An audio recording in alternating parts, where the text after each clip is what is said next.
হাজার টাকা খরচ করে লাখ টাকা লাভ।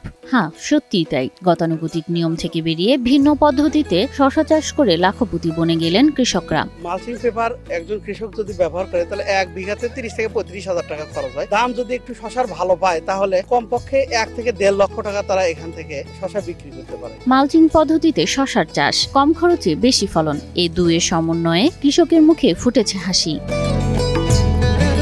জয়পুরহাটের ভাতশা আর দোগাছি ইউনিয়নে ধানের পাশাপাশি এখন দারুণ সফলতা পাচ্ছেন কৃষকরা শশা চাষে, তবে সাধারণ পদ্ধতিতে নয়, আধুনিক মালচিং পদ্ধতিতে। মালচিং পেপার কৃষকদের জন্য একটা হচ্ছে আশীর্বাদ, কারণ মালচিং পেপার ব্যবহারে যে কোনো ফসলে যদি মালচিং পেপার ব্যবহার হয় তাহলে শ্রমিক খরচ একদম কমে যায়, সারের অপচয় কম হয়, অতিরিক্ত বৃষ্টিপাত, অনাবৃষ্টি, খরা এগুলোর হাত থেকে ফসলকে রক্ষা করে। পুরো জমিতে সার দিয়ে বেড তৈরি করে তার উপর বিছানো হচ্ছে মালচিং পেপার, এরপর সেখানে রোপণ করা হয় শশার চারা। আমরা এই জমিটা চাষ দিই, বুঝছেন, চাষ দিয়ে উপরে সারটার সবকিছু ছিটায় নিই, ছিটায় নেওয়ার পর বেড করি, বেড করার পর আমরা এই উপরে মালচিংটা বিছিয়ে দিই, আর এই যে সারটার সব নিচে সুরক্ষিত থাকে। মাত্র 35 থেকে 40 দিনেই ক্ষেত ভরে যায় সবুজে, পাওয়া যায় বড় বড় শশা। এই পদ্ধতিতে গাছ সতেজ থাকে বেশি দিন, ফলে ফলনও হয় বেশি।